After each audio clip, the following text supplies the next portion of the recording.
Ako si Hiroshi Tanaka, 16 taong gulang, Managing Director ng isang kumpanya ng medical technology sa Tokyo.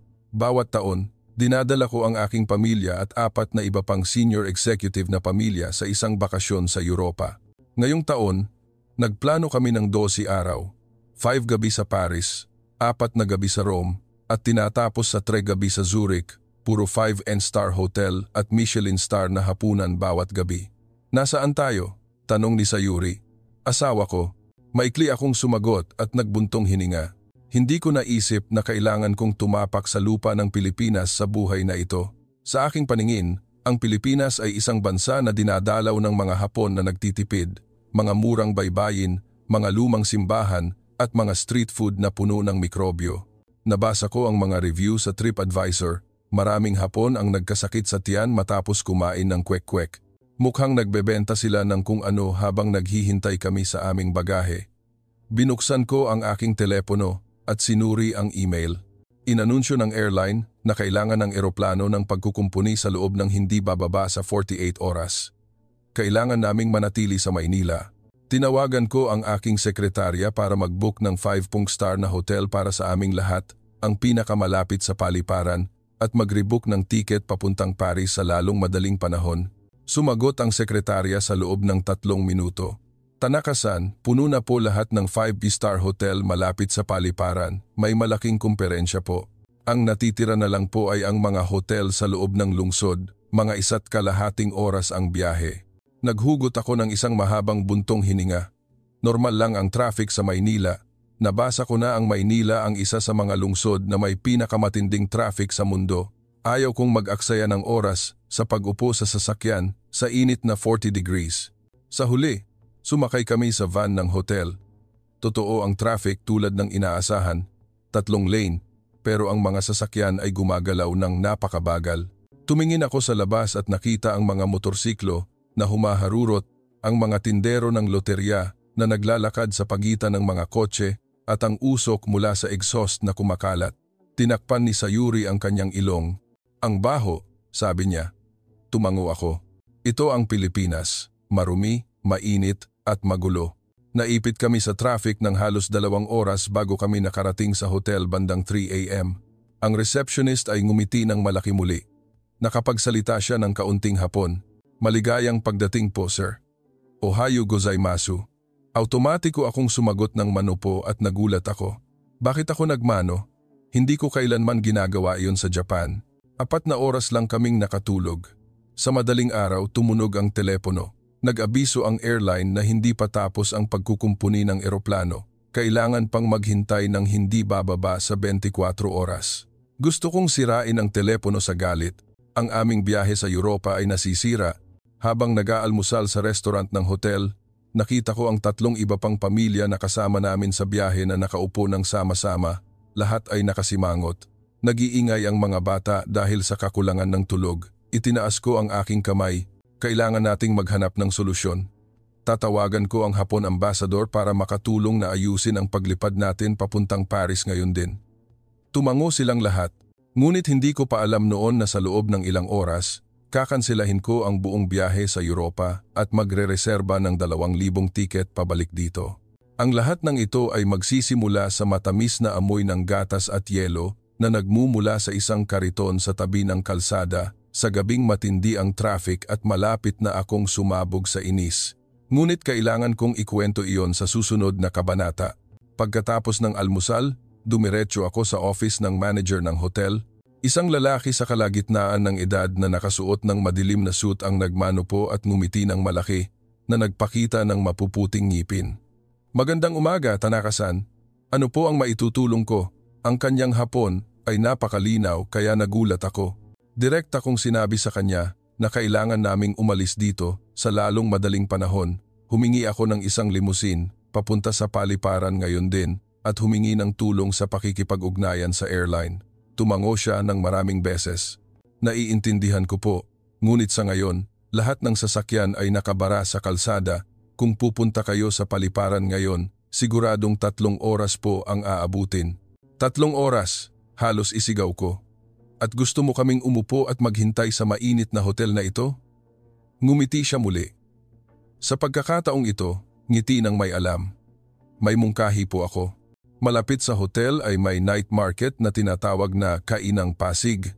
Malamig ang hangin at maraming masarap na pagkain.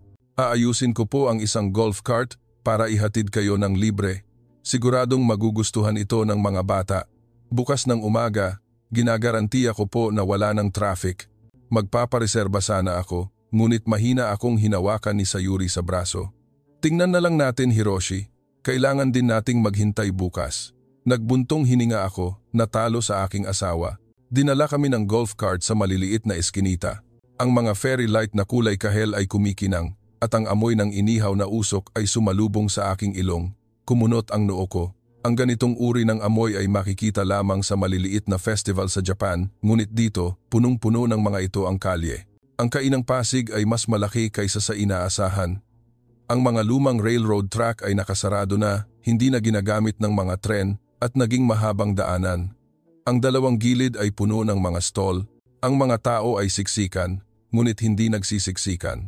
Lahat ay dahan-dahang naglalakad at nagngingitian. Ang aming mga anak ay na-excite, nakalimutan ang pagod. Naglakad ako sa harapan, naghahanap ng mauupuan sa isang restaurant na may air conditioning, ngunit wala. Mayroon lamang mga pulang plastik na mesa at mga kahoy na upuan. Si Takashi, ang kasama ko sa trabaho, ay tumuro sa isang tindahan. Tingnan mo iyon, Hiroshi. Halo-halo. Ang chalkboard ay may sulat na kulay pink. Ang matatamis na pula at berde na gulaman, leche flan, ube, at gatas ay nakahanay ng maganda. Umiling ako. Huwag nating subukan, baka magkasakit tayong lahat. Ngunit ang aking anak na babae, si Yuyu, 10 taong gulang, ay tumakbo at tumayo sa harap ng stall. Papa, ang bango. Pwede bang tikman? Hindi pa nag-iingay si Yuyu ng ganito sa bahay. Lumambot ang puso ko. Sige, isang serving lang. Ang lola tindera ay ngumiti ng malawak, kumuha ng isang baso, nilagyan ng shaved ice. Iba't ibang pinatamis na prutas at beans, ube halaya, leche flan, at sinabawan ng gatas at ice cream. Tinitigan ko ito ng may pag-aalinlangan, ngunit si Yuyu ay sumubo ng una. Lumaki ang mga mata niya. Ito ang pinakamasarap sa mundo, Papa. Ngumiti ako ng pilit at inabot sa akin ng lola ang isang plastic na kutsara. Tikman niyo po, sir. Hindi po masyadong matamis, tama lang. Nag-alinlangan ako, ngunit ang matamis at malamig na amoy ay hindi ko na nakayanan. Sumubo ako ng maliit. Sa sandaling iyon, ang lahat sa aking isip ay huminto. Ang tamis ng leche flan, ang alat at tamis ng gatas, ang lambot ng ube, at ang lamig ng yelo. Hindi lang ito lasa, parang may yumakap sa akin mula sa loob. Sumubo ako ng pangalawa at pangatlo nang hindi ko namamalayan. Tumawa ng mahina ang lola. Masarap po ba? Tumango ako nang hindi nagsasalita. Tiningnan ako ni Sayuri at tumawa. Hiroshi, namumula ka na. Ang buong grupo ay nagsimulang umorder. Inihaw na baboy, pansit canton, hindi masyadong maanghang na kinilaw at malamig na fresh orange juice. Nakakain ako ng 2 serving at umupo, tinitingnan ang mga tao sa paligid. May isang pamilyang Pilipino na nakaupo sa tabi namin, mag-asawa na may 2 anak. Ang mas bata ay nagpatulo ng halo-halo sa sahig at umiyak. Ang nanay ay hindi nagalit. Kinuha niya ang natitira sa sarili niyang baso at ibinigay sa anak at ngumiti sa lola. Kumuha ang lola ng bago ng walang bayad. Tiningnan ko ang eksenang iyon at nakaramdam ako ng kakaiba sa aking dibdib. Sa Tokyo, kung ginawa iyon ng anak ko, sasabihin kong sayang at o-order ng bago. Ngunit dito, walang tumingin na sayang, mayroon lamang ngiti. Kumain kami hanggang sa malapit nang magsara ang market. Ang mga bata ay nakatulog sa kandungan ng kanilang mga magulang. Binuhat ko si Yuyu papunta sa golf cart. Ang amoy ng halo-halo ay nananatili pa rin sa aking ilong. Pabalik sa hotel, binuksan ko ang aking telepono. Nakita ko ang text message mula sa aking sekretarya. Tanaka-san, may isang airline po na nag-aalok ng business class ticket papuntang Paris bukas ng umaga. May kaunting dagdag na presyo po, pero siguradong makakarating po kayo.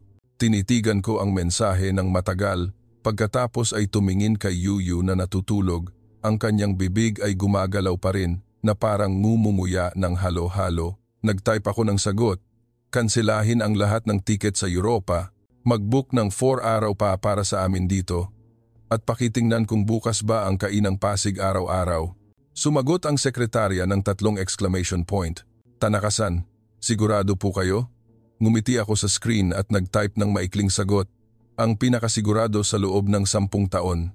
Nang gabing iyon, mahimbing akong natulog sa unang pagkakataon.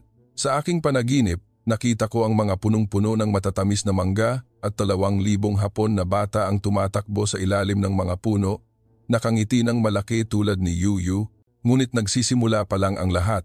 Sapagkat bukas, malalaman ko na ang baso ng halo-halo na iyon ay hindi lamang pagkain, kundi isang gamot para sa puso na hindi ko alam na kailangan ko. Araw 2, isang bagong araw sa Maynila. Ang sikat ng araw ay sumasala sa mga kurtina ng hotel. Hindi pa nagsisimula ang ingay ng traffic, ngunit ang amoy ng halo-halo mula kagabi ay nanatili pa rin sa aking alaala. Binuksan ko ang line group ng biyahe at nagpadala ng isang mensahe. Huwag nang magmadali papunta sa paliparan ngayon. Mananatili tayo rito ng 4 na araw pa. Kung may gustong bumalik sa Europa ng mag-isa, feel free, ngunit mananatili ako rito. Pagkaraan ng 3 minuto, sumabog ang mga mensahe. Takashi, Hiroshi, nababaliw ka na ba? Kenji, may board meeting bukas. Sayuri, gusto ko pang kumain ng halo-halo. Yehey, ang galing ni Papa. Sa huli, 20 kaming lahat ang nagbotong manatili. Tumawa ako ng malakas. Sa unang pagkakataon sa loob ng maraming taon, kinansela ko ang isang board meeting nang walang pakiramdam ng pagkakasala. 8 AM, tumawag ako sa sekretarya ko sa Tokyo. Kinansela ko ang lahat ng tiket papuntang Paris at nagbook ng parehong hotel para sa 4 na gabi pa. Sinabi ko sa board na nagkasakit ako ng biglaan. Tumitig ang sekretarya. Anong sakit po? Sumagot ako ng hindi nag-iisip. Sakit dahil sa pagkamiss sa halo-halo. Tahimik ang kabilang linya sa loob ng 3 segundo, pagkatapos ay bumulala sa tawa. 9 AM. Umalis kami sa lungsod, sakay ng van ng hotel. Humingi ako sa driver na huminto muna sa isang wet market. Gusto kong makita kung saan nanggagaling ang matatamis na mangga, palengke ng Quiapo. Amoy ng maalat na isda, yelo, at mga dahon ng sibuyas ang magkahalo. Ang mga tindera ay sumisigaw ng malakas sa mga customer, ngunit lahat ay nakangiti. Dumiretso ako sa stall ng mangga. Ang parehong lola mula kagabi ay nagmano po. Nandito ka na naman, Japanese sir? Automatiko akong nagmano po bilang tugon at nagtanong sa halo-halong Ingles at Hapon, saan po nanggagaling ang matatamis na mangga. Tinuro ng lola ang isang lumang pickup truck. Mula po sa farm sa Zambales, kakapitas lang kahapon. Sobrang tamis. Hindi po inisprayan. Bumili ako ng 10 kilo. Binalot ito ng lola sa dahon ng saging ng libre at inabot kay Yuyu ang isang maliit na mangga. Kainin mo, ineng, libre. Kinuha ni Yuyu ang mangga gamit ang 2 kamay, kumagat at sumigaw. Mas matamis pa kaysa sa Japan. Nakatayo ako, tinitingnan ang eksena at nakaramdam ako ng mainit na bukol sa aking lalamunan. Pabalik sa van, muling nag-traffic. Ngunit sa pagkakataong ito, hindi ako nagreklamo. Binuksan ko ang bintana, hinayaang pumasok ang amoy ng usok at ang amoy ng siling labuyo.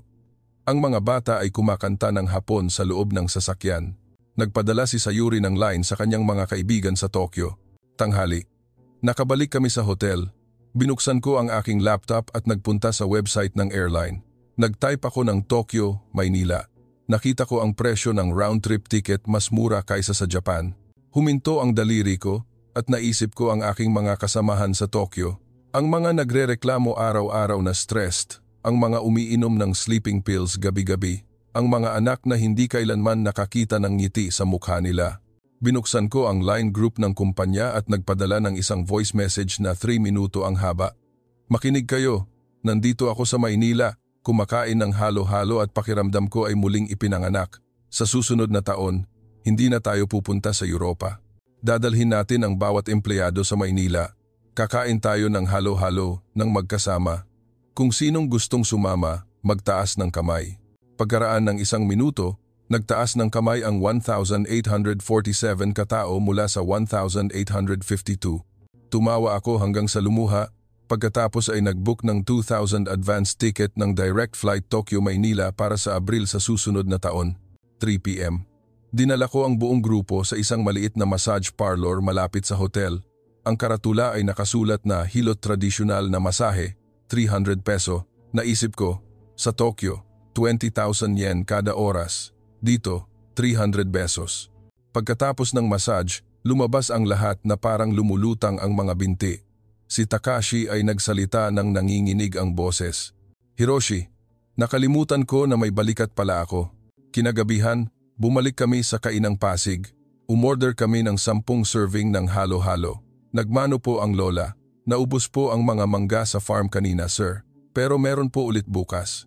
Ngumiti ako at nagtanong, Lola, magdadala po ako ng 2,000 kaibigan. Magiging sapat po ba ang mga mangga nyo? Ngumiti ang lola hanggang sa lumiit ang kanyang mga mata. Sapat po. Kung hindi po sapat ang mangga, magtatanim pa po ako. Nang gabing iyon, nakatayo ako sa harap ng stall, tinitingnan ang pink neon sign na nakasulat na halo-halo. Ang malamig na hangin ay humihip ng mahina. Ang amoy ng gatas at matamis na beans ay umaalingaw-ngaw. Kinuha ko ang aking telepono, kumuha ng litrato, at ipinadala sa aking nanay sa Tokyo na may caption, Nay, nahanap na po ng anak nyo ang pinakamahusay na gamot sa mundo. 40 punct lang po bawat baso. Sumagot si nanay ng sticker na tumatawa, sinundan ng mensahe. Bilhan mo ako ng ticket, gusto kong tikman. Ngumiti ako at nag-type ng sagot. Na-book na po, sa iisang flight kasama ang 2,000 iba pa. Bago matulog, binuksan ko ang bintana ng hotel. Tiningnan ko ang mahabang traffic jam sa ibaba. Ang pulang tail light ay nakahanay na parang isang ilog. Dati, kinasusuklaman ko ang traffic, ngunit ngayong gabi, nakita ko itong kakatwang maganda. Dahil sa traffic na iyon, may mga taong nagmamadaling umuwi para yakapin ang kanilang mga anak. May mga taong nagmamadaling pumunta sa market para bumili ng regalo para sa kanilang ina. May mga taong nagmamadaling makita ang kanilang minamahal. Sinara ko ang bintana, humiga sa kama, at inisip ang sinabi ng lola ng halo-halo, kung hindi po sapat ang mangga, magtatanim pa po ako. Pumikit ako, at nangarap na sa susunod na taon, ang Kainang Pasig ay mapupuno ng 2,000 Hapon, nakahanay para bumili ng halo-halo. Nakangiting malaki at nagmano po sa lola ng sabay-sabay. Nagising ako ng nakangiti at alam ko na ang lumang Hiroshi Tanaka na nagrereklamo tungkol sa traffic ay namatay kagabi nang kinain niya ang huling subo ng halo-halo. Ang bago kong sarili ay isinilang at handa akong manatili rito ng napakatagal. Ngunit hindi pa tapos ang kuwento sapagkat bukas malalaman ko na ang halo-halo ay hindi lang ako ang gumaling kundi ang buong kumpanya at marahil ang buong Japan. Araw 3. Sa pangatlong araw ko sa Maynila, nagising ako sa tunog ng malakas na ulan na bumabagsak sa bubong ng hotel. Maitim ang langit na parang babagsak ang mundo. Sabi ng weather forecast, uulan ng malakas buong araw. Ang grupo namin ay nakaupo sa lobby. Lahat ay mukhang inip. Nag-iingay ang mga bata. Si Takashi ay nagsalita ng mahina. Kailangan nating umupo lang sa hotel buong araw ngayon, Hiroshi. Saan pa tayo pupunta sa ulan? Tumango sana ako bilang pagsang-ayon, ngunit ang parehong receptionist ay dumating dala ang 10 asul na payong. Sa ganitong ulan, kailangan nating pumunta sa talipapa sa Taal, sir. Sobrang saya. Aayusin ko po ang isang van, sandali lang kayo makakarating doon. Floating market. Nakita ko iyon sa mga travel book. Ang maliliit na bangka na nagtitinda, mukhang marumi at delikado. Umiling ako, hindi, salamat. Ngunit si Yuyu ay tumakbo at hinila ang aking braso. Papa, sige na. Gusto kong sumakay sa bangka. Sa huli, sumakay kami sa van. Umuulan pa rin ng mahina. Madulas ang kalsada at mas matindi ang traffic. Nagdududa na naman ako. Kita mo na, mas matindi ang traffic kapag umuulan. Huminto ang sasakyan sa harap ng talipapa sa Taal. Ngumiti ang driver. Kailangan nating maglakad pa ng kaunti, sir. Sa ganitong ulan, ito ang pinakamaganda sa market. Bumaba kami sa sasakyan. Ang ulan ay singlaki ng bola ng pingpong ngunit ang mga tauhan ng market ay nagbigay ng mga pink na raincoat ng libre. Nagsuot ang mga bata at tumawa. Naglakad kami sa kahabaan ng kahoy na daanan. Ang magkabilang gilid ay mga lumang bahay na gawa sa kahoy. Sa ilalim ng mga bahay, may mga nakaparadang long-tail boat. Ang mga tindera ay naglalayag papalapit, sumisigaw ng nakangiti. Mainit na halo-halo, may saba con yelo po. Nagulat ako. Kahit sa floating market, may halo-halo. Isang lola ang lumayag, itinaas ang isang baso para ipakita. Bagong luto po, Sariwang gatas ng niyog mula kaninang umaga. Umuulan pa rin, ngunit ang matamis na amoy ng gatas ng niyog ay pumutol sa ulan. Nag-ingay si Yuyu. Pumayag ulit ako. Umupo kami sa kahoy na porch. Ang sahig ay basa, ngunit mabilis na natuyo. Kumuha ang lola ng mainit na ube at pinipig, nilagyan ng matamis na mangga at binuhusan ng gatas ng niyog at leche flan. Ang ulan ay tumama sa galvanized iron na bubong, gumawa ng tunog na naging parang musika. Sumubo ako ng una. Mainit ito, ngunit ang tamis at alat ay balanse. Parang isang mainit na yakap sa gitna ng ulan. Pumikit si Sayuri. Hiroshi, parang noong bata ako sa bahay ng lola ko. Tumahimik ako dahil ganon din ang nararamdaman ko parang noong bata ako. Pinagluluto ako ng lola ko ng mochi kapag umuulan. Ngunit sa Tokyo, matagal na akong walang oras para dito. Habang kumakain kami, isang batang lalaki na Pilipino, mga 10 taong gulang, ang nakatayo sa isang maliit na bangka, may hawak na baso ng halo-halo. Ikinaway ko siya. Lumapit ang batang lalaki. Inabot ko sa kanya ang pan 100 na. Kainin nating magkasama. Nagmano po ang batang lalaki at ngumiti ng malaki. Salamat po, tito. Tinawag niya akong tito. Tumawa ako ng malakas. Umupo kaming 4 at kumain ng magkasama. Lumakas ang ulan, ngunit walang gustong umalis. Ikinuwento ng batang lalaki na tumutulong siya sa nanay niya na magtinda araw-araw, nag-aaral sa umaga at naglalayag sa hapon. Gusto ko pong maging doktor para gamutin ang mga may sakit. Tiningnan ko ang batang lalaki at naisip ang aking sariling anak na babae. Nagtanong si Yu, anong oras ka gumigising? 4 a.m. po. Napanganga si Yuyu. Ako rin. Humina ang ulan. Nagpatuloy kami sa paglalakad, nakakita ng isang floating coffee shop. Ang may-ari ay isang matandang lola na nagbebenta ng tradisyonal na kape, 10 bawat tasa. Umorder ako ng 20 tasa. Ngumiti ang lola. Umuulan ngayon, kakaunti ang mga customer. Masaya ako na may mga hapon na dumating. Umupo kami, humihigop ng mainit na kape, tinitingnan ang ulan na dahan-dahang tumigil. Ang langit ay nagsimulang lumiwanag. Isang bahaghari ang tumawid sa market. Kumuha si Takashi ng litrato at ipinadala sa line ng kumpanya. Caption, maganda rin dito kapag umuulan. Ang like ay umabot sa 1,000 sa loob ng 10 minuto. Kinagabihan, sumakay kami sa long-tail boat pabalik. Ang malamig na hangin ay humihip sa aking mukha. Niyakap ko si Yuyu na natutulog sa aking bisig. Ang kanyang bibig ay ngumunguya pa rin ng halo-halo sa kanyang panaginip. Tiningnan ko ang ilog Pasig. Ang tubig ay maputik, ngunit sinasalamin nito ang sikat ng araw na kulay ginto. Akala ko dati, marumi ang tubig, ngunit ngayon, nakita ko itong maganda. Nang gabing iyon, tumawag ako sa aking nanay sa Tokyo. Nay, nahanap ko na po ang lugar na masaya ako kahit umuulan. Tumawa siya. Kung gayon, mag-book na ako ng tiket bukas. Ngumiti ako at nag-type ng mensahe sa group ng kumpanya. Bukas ng umaga, dadalhin ko ang lahat sa talipapa sa Taal. Walang problema kung umuulan. Mayroon tayong 2,000 pink na payong na naghihintay. Kinabukasan, hindi umulan, ngunit alam ko na kahit umulan buong araw, pupunta pa rin ako. Dahil dito, hindi ginagawang basa ng ulan ang lahat, kundi ginagawa nitong malinis ang puso ko. Ngunit hindi pa tapos ang kuwento, sapagkat bukas, malalaman ko na ang halo-halo sa ulan ay hindi lang ako ang gumaling kundi ang isang taong malapit ng mamatay dahil sa stress at iyon ay ako. Araw 4. Nagising ako sa pamamanhid ng ulo. Hindi ito dahil sa sikat ng araw o ingay ng traffic, kundi dahil sa isang bangungot na matagal nang bumabagabag sa akin. Sa panaginip, nakatayo ako sa bubong ng 60 palapag na building ng aming kumpanya.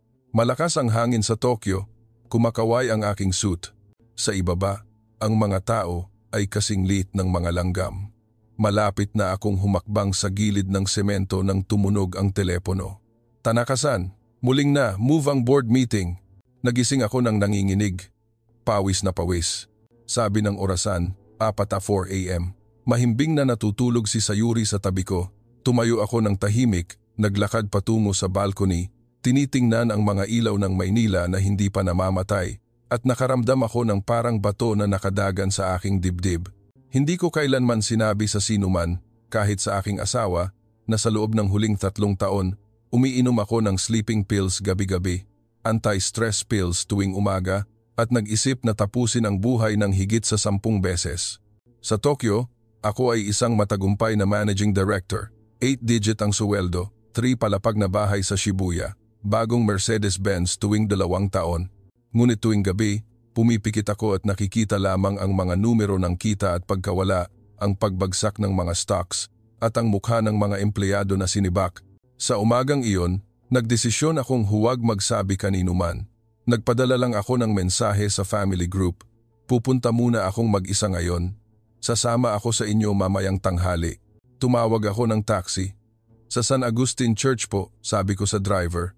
Hindi ko alam kung bakit ko iyon pinili, baka para sa katahimikan o baka hindi.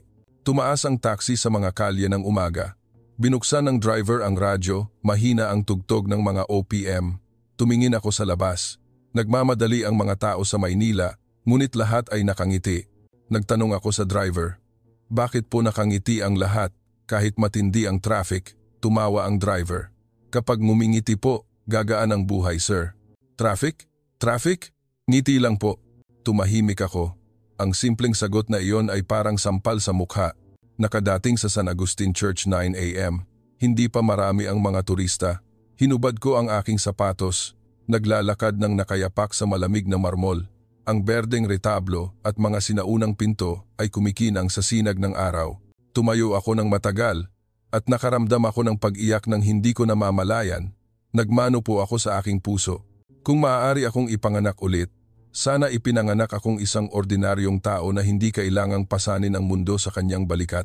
Noon, isang batang sakristan ang lumapit, nag-abot sa akin ng isang bulaklak ng lotus.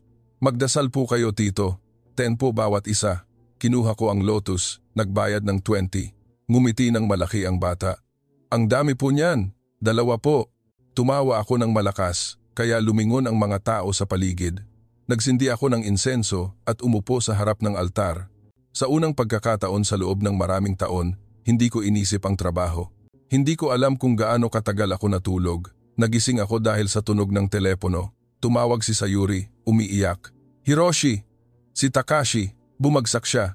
Nasa Philippine General Hospital siya. Sabi ng doktor. Sobrang stress. Kaya tumaas ang presyon niya, malapit na siyang atakehin sa puso. Nagulat ako, nanginginig ang aking mga kamay. Agad akong tumawag ng taxi papunta sa ospital. Habang papunta, binuksan ko ang line ng kumpanya. Nakita ko ang mensahe ni Takashi kagabi. Hiroshi, salamat sa pagdadala sa amin dito. Ngayon ko lang nalaman na matagal na akong nakalimutan ngumiti. Pagbalik ko, resign ako. Gusto kong magbukas ng tindahan ng Halo Halo sa Tokyo. Umiyak ako habang nasa taxi na tumatawid sa traffic. Pagdating sa ospital, si Takashi ay nasa ICU. Niyakap ako ni Sayuri, umiiyak. Sabi ng doktor, late kami ng 10 minuto pa, baka hindi na siya nakaligtas. Nakatayo ako, tinitingnan ang aking kaibigan sa salamin at naramdaman ko na parang nakatingin ako sa aking sarili. Lumapit ang isang nurse. Pamilya po? Tumango ako. Ngumiti siya. Huwag po kayong mag-alala, gising na po siya. Sabi niya, gusto niya pong kumain ng Halo Halo. Tumawa ako habang umiiyak. Kinagabihan, dinala ko ang buong grupo sa ospital. Bumili kami ng 10 baso ng Halo Halo mula sa talipapa sa Taal. Nagtanong ang lola, para po sa may sakit, tumango ako. Nagbigay ang lola ng dagdag ng libre. Sabihin niyo po, gumaling agad siya. Kinain ni Takashi ang unang subo ng halo-halo at umiyak. Hiroshi, ito ang pinakamahusay na gamot. Niyakap ko ang aking kaibigan at nagsalita ng mahina. Bukas, pupunta tayo sa farm ng mangga sa Zambales para kumuha ng resipe. Magtatanim tayo ng puno ng mangga ng magkasama. Ang una ay tatawagin nating Takashi. Tumawa ang lahat sa silid. Ngumiti ang nurse. Pumasok ang doktor. Mabilis gumaling ang pasyente. Pwede na siyang lumipat sa regular room bukas. Nagmano po ako sa doktor. Nagmano po siya bilang tugon at nagsalita. Dito po, hindi lang namin ginagamot ang katawan, kundi ang puso rin. Nang gabing iyon, tumawag ako sa board ng kumpanya, video call mula sa ospital. Makinig kayo. Sa susunod na taon, dadalhin natin ang 2,000 empleyado sa Maynila. Hindi para magbakasyon, kundi para gamutin ang ating mga puso. Kung sinong ayaw sumama, pwede nang resign. Tahimik ang board, Pagkatapos ay nagtaas ng kamay ang lahat para sumang-ayon. Binaba ko ang telepono at tiningnan si Takashi na natutulog ng nakangiti. Alam ko na hindi lang si Takashi ang ginamot ng halo-halo, kundi ang buong kumpanya at marahil ang buong Japan. Ngunit hindi pa tapos ang kuwento, sapagkat bukas, pupunta kami sa farm ng mangga sa Zambales at malalaman ko kung paanong ang isang puno ng mangga ay makapagpapabago sa buhay ng isang buong bansa. Araw 5. 2 van ang umalis sa Maynila 5 AM. 20 kaming lahat tahimik. Walang nag-uusap tungkol sa trabaho, walang nag-check ng email. Tanging ang mahinang paghinga at ang tunog ng nananatiling ambon. Ako ang nagmamaneho sa harapan. Sa tabi ko, nakaupo si Takashi, kakalabas lang sa ospital kahapon. Maputla pa ang mukha niya, ngunit maliwanag ang mga mata. May hawak siyang kahon ng halo-halo na ibinigay ng lola bago kami umalis. Sabi ng lola, kainin daw namin kapag may traffic para hindi kami mainis. Ang highway papuntang Zambales ay maluwag. Binuksan ko ang radyo, mahina ang tugtog ng mga OPM na pinatugtog ng driver kahapon. Nagsimulang gumalaw ang lahat sa sasakyan sa ritmo. Kumanta si Yuyu ng 2 linya. Tumawa si Sayuri hanggang sa lumuha. 9 AM. Lumiko ang sasakyan sa isang 9,000 ektaryang farm ng mangga. Ang may-ari, si Lolo Ben, 70 plus na, ngunit tuwid ang katawan na parang puno ng mangga. Nagmano po siya sa amin, nakangiti ng malawak. Maligayang pagdating po, mga Hapon. Ngayon, magtatanim tayo ng mangga. Naglakad kami, kasama si Lolo Ben sa farm. Ang mga puno ng mangga ay nakahanay, matangkad at malaki. Ang madilim na berdeng dahon ay bumagay sa sky na asul. Mahina ang ihip ng hangin. Ang amoy ng basa na lupa ay humalo sa amoy ng dahon ng mangga. Huminto si Lolo Ben sa isang inihanda na lugar. Mayroong 20 butas na nahukay. Sa tabi, may mga seedling ng mangga, 1 foot ang taas, na nakahanay. P100,000 po bawat puno. Pero kung kayo ang magtatanim, 50,000 pesos na lang at libre po ang ani sa unang taon, sabi niya. Ngumiti ako. Kami na po ang magtatanim, Lolo. At bibilhin na namin lahat 2,000 puno. Napanganga si Lolo Ben pagkatapos ay tumawa ng malakas. 2,000 puno? Saan niyo po itatanim lahat? Sumagot ako. Sa susunod na taon, may mga Hapon na darating para magtanim pa. Magtatayo tayo ng Philippine-Japan Mango Farm dito. Nagmano po si Lolo Ben. Namumula ang mga mata.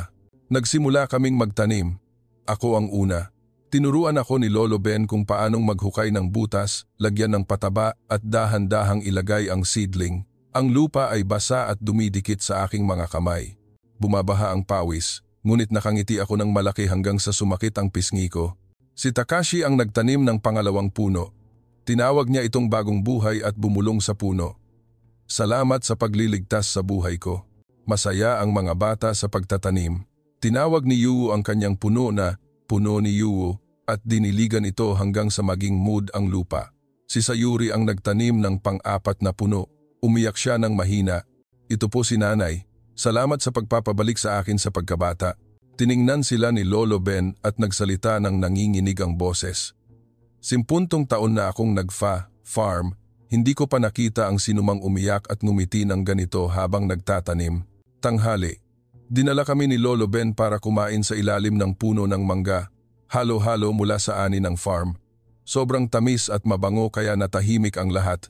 Nagtanong ako kay Lolo Ben, Lolo, kung 2,000 puno ang itatanim, ilang tao ang kailangan? Nag-isip sandali si Lolo Ben. 10 lang po. Pero kung export sa Japan, kailangan ng packing house, cold storage at GA certification. Tumango ako. Lahat po ako ang mag-i-invest. Tulungan niyo lang po akong alagaan. Nagmano po si Lolo Ben, tumutulo ang luha. Ipinanganak po ako rito, mamamatay po ako rito. Hindi ko po inisip na ang farm ng mangga ay makakatulong sa mga Hapon.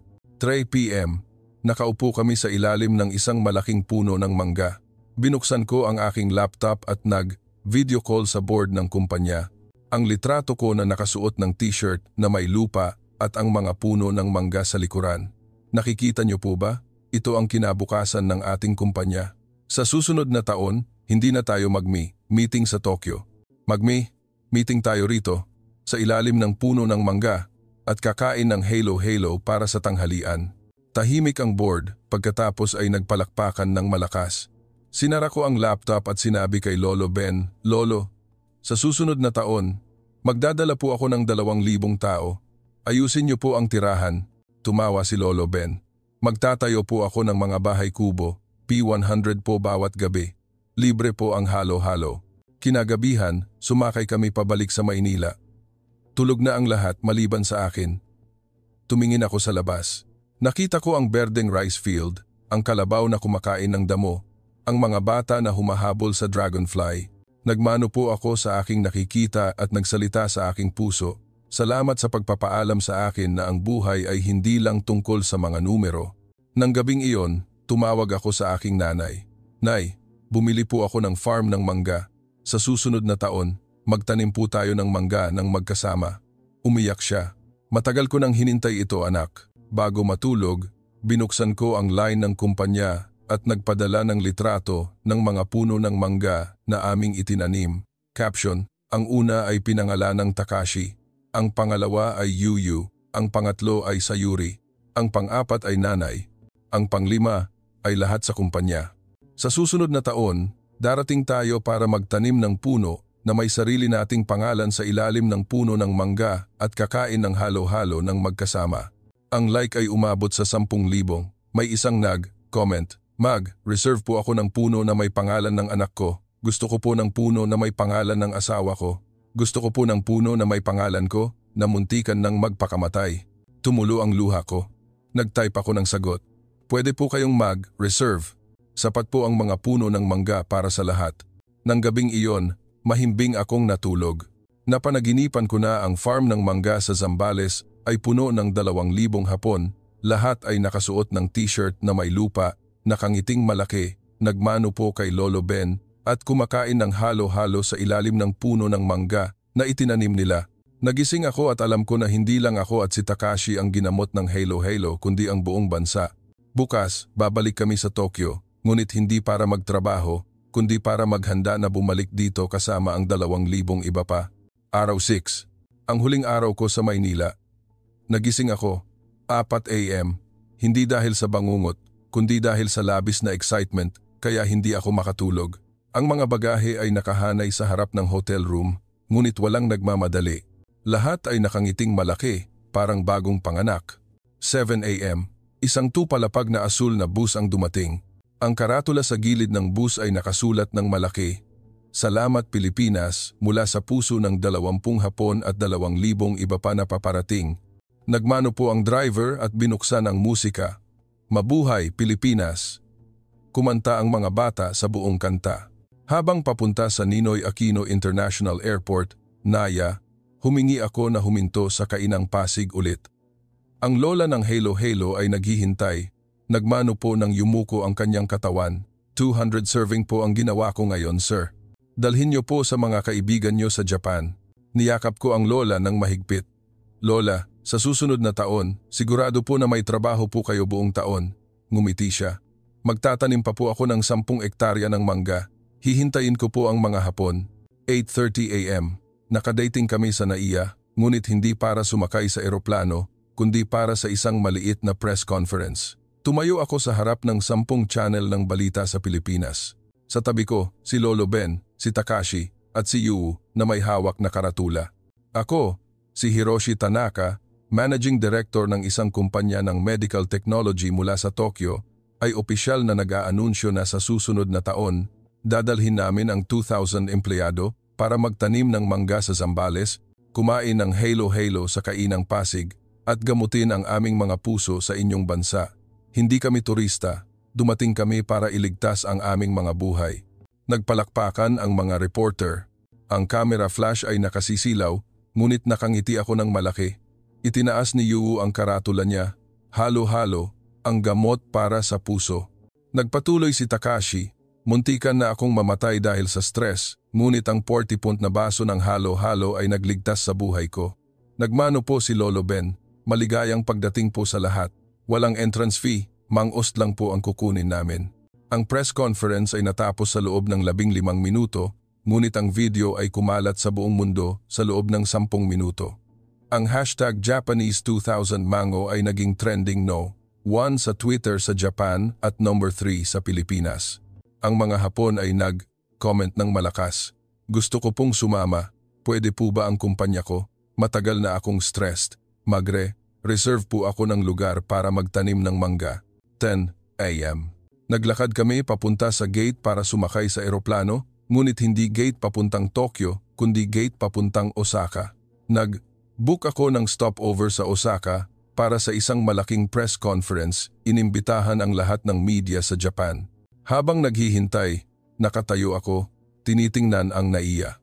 Sa una kong pagdating, kinasusuklaman ko ang traffic, ang init, ang dumi. Ngunit ngayon, nakita ko lamang ang mga ngiti at ang init. Isang ground staff ang lumapit, nag-abot ng isang cloth bag. Sa loob, may 10-pack ng halo-halo at isang handwritten note, pakikain po sa eroplano. Salamat po sa pagmamahal sa Pilipinas. Hihintayin po namin ang pagbabalik ninyo. Niyakap ko ng mahigpit ang bag, tumutulo ang luha. Umalis ang eroplano, tumingin ako sa labas. Lumiliit ang Maynila, ngunit lumaki ang puso ko. Sa eroplano, binuksan ko ang video call sa board ng kumpanya. Lahat ay naghihintay. Bukas, pagdating ko sa Osaka, magkakaroon ako ng malaking press conference. Babaguhin natin ang patakaran ng kumpanya. Bawat taon, isasara natin ang kumpanya ng 1 linggo, dadalhin ang lahat ng empleyado sa Maynila. Kakain tayo ng halo-halo, magtatanim ng mangga, at gagamutin ang ating mga puso. Kung sinong hindi sasama, may deduction ng 1% sa sweldo para sa Mango Planting Fund. Tumawa ng malakas ang board at nagtaas ng kamay para sumang-ayon. Sinara ko ang video at tumingin kay Yu na natutulog sa aking bisig. Ang kanyang bibig ay ngumunguya pa rin ng halo-halo sa kanyang panaginip. Bumulong ako. Salamat anak, sa pagpapangiti sa akin ulit. Lumipad ang eroplano sa mga ulap. Pumikit ako. Nangarap ako na sa susunod na taon, ang NAIA ay mapupuno ng 100,000 Hapon na may hawak na bagahe at karatula na nakasulat. Dumating kami para gamutin ang aming puso. Nagising ako. Lumatag ang eroplano sa Osaka, ngunit ang puso ko ay nasa Maynila pa rin at mananatili roon magpakailanman.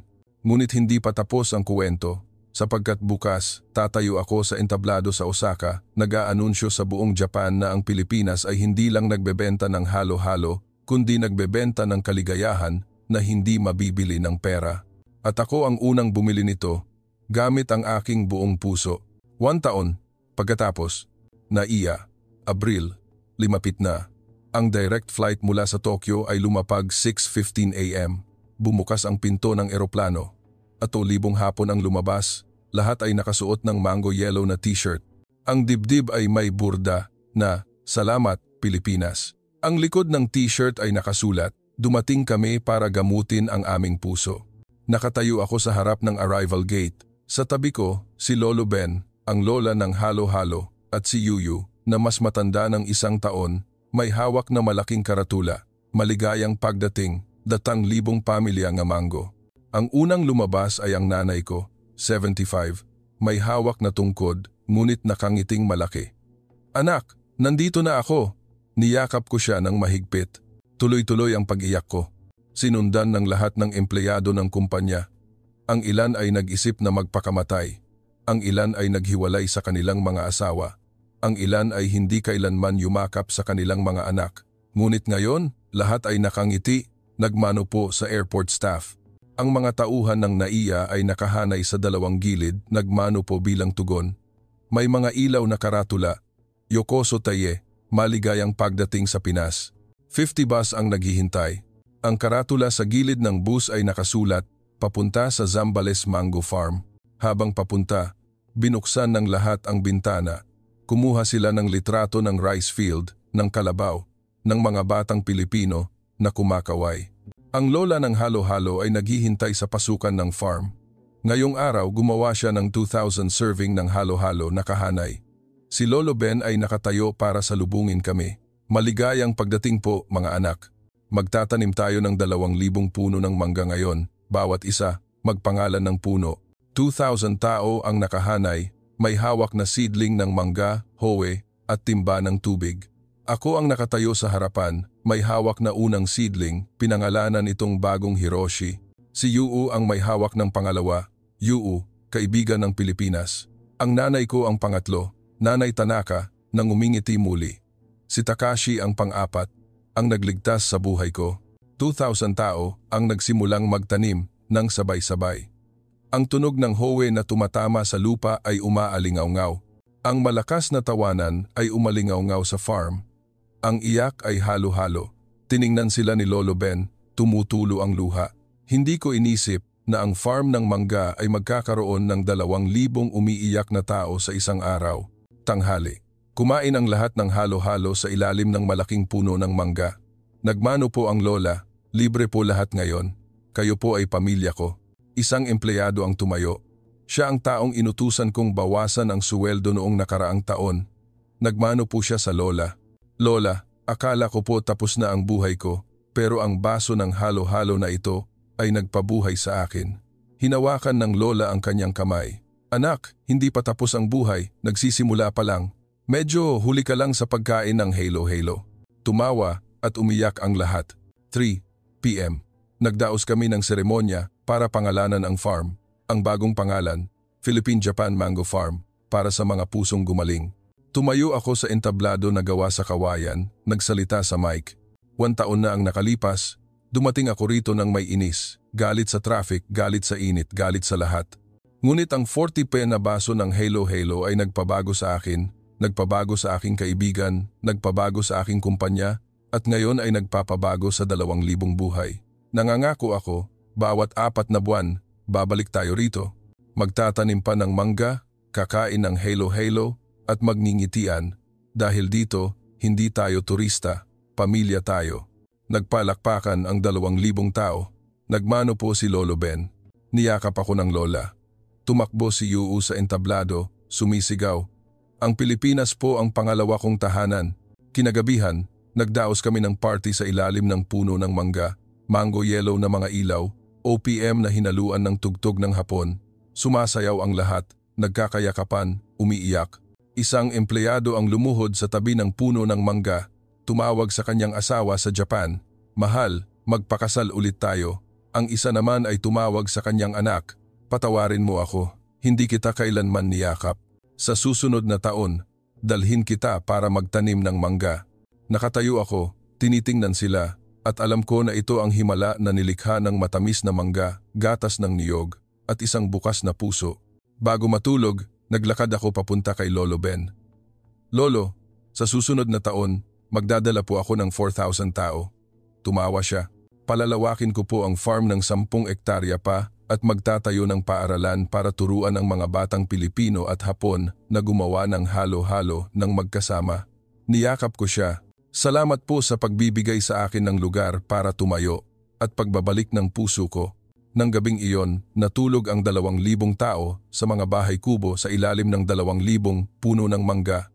Ang hangin ay humihip ng mahina, ang amoy ng mangga ay umaalingaw-ngaw. Mahimbing akong natulog. Napanaginipan ko na ang mga puno ng mangga na itinanim namin ay namunga sa unang taon.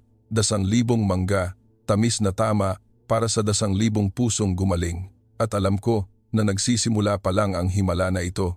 5 taon. Pagkatapos, ang mango farm sa Zambales ngayon ay 50,000 hektarya na. Ang mga puno ng mangga ay matangkad at malaki, nakahanay ng walang katapusan.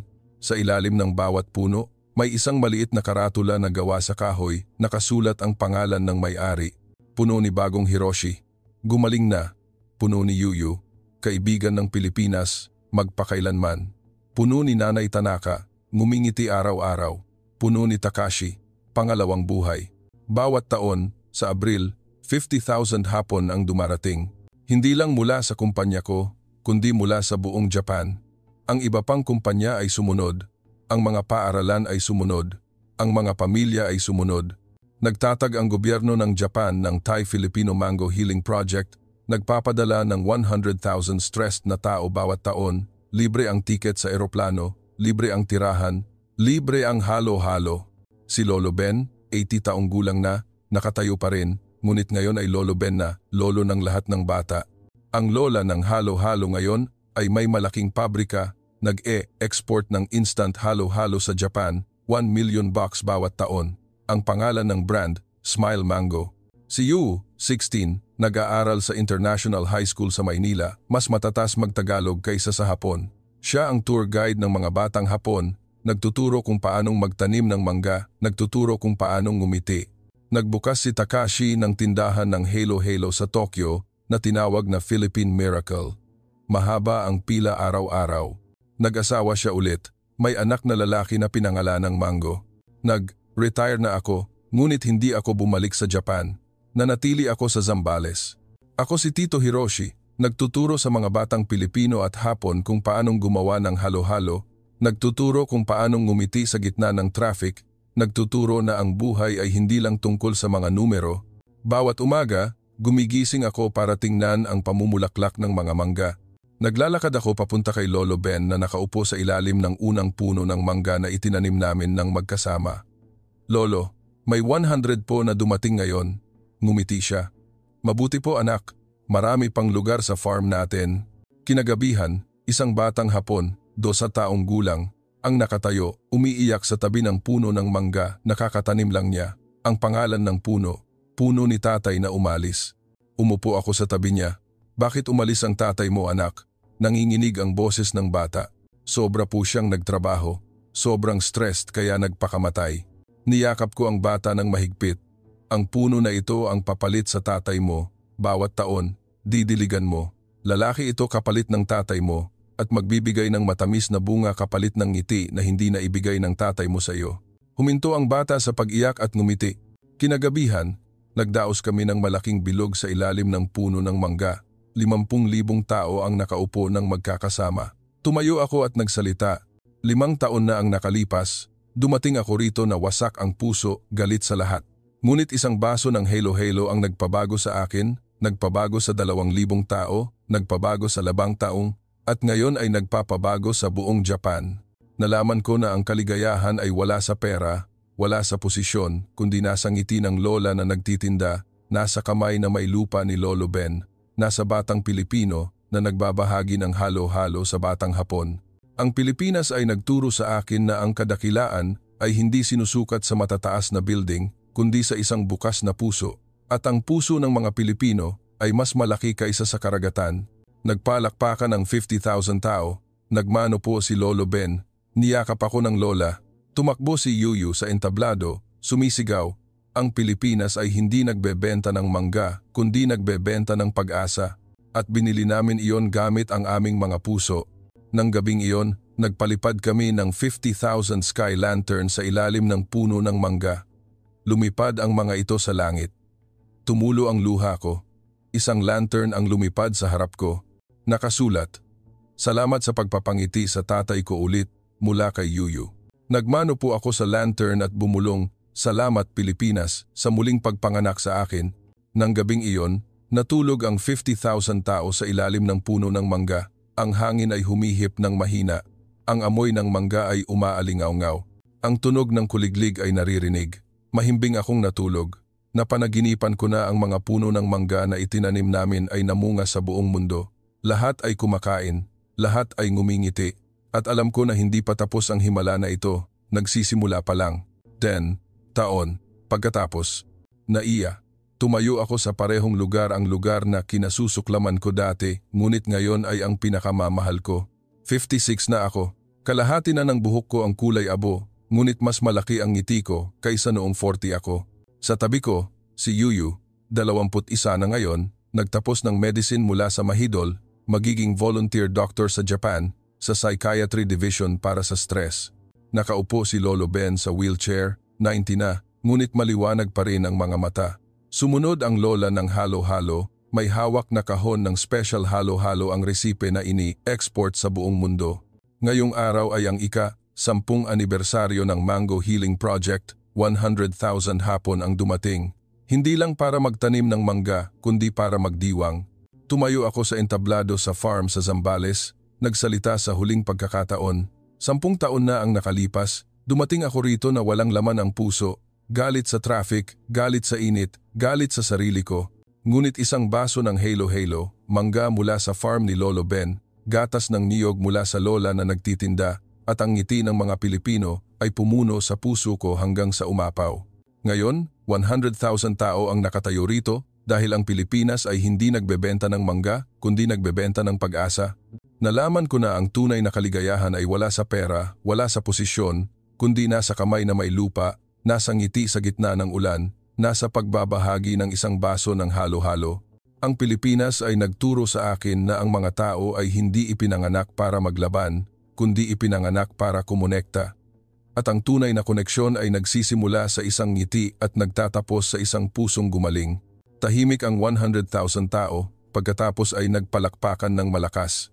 Umakyat si Yuyu sa entablado, may hawak na mic, nagsalita sa matatas na Tagalog.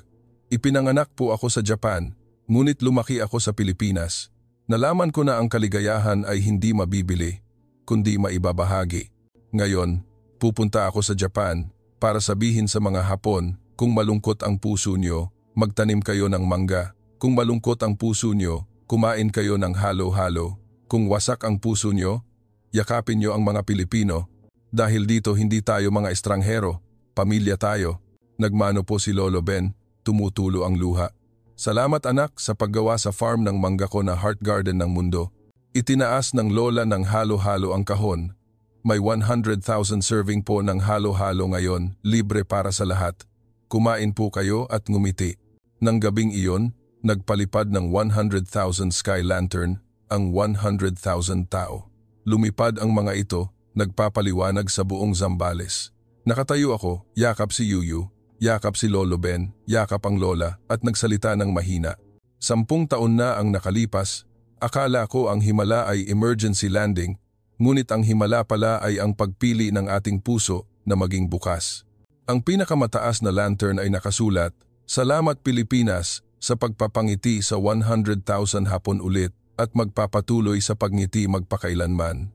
Nagmano po ako sa langit, nagmano po sa lupa, nagmano po sa lahat ng Pilipino at alam ko na ang himala na ito ay hindi nagtapos kundi kumalat sa buong mundo.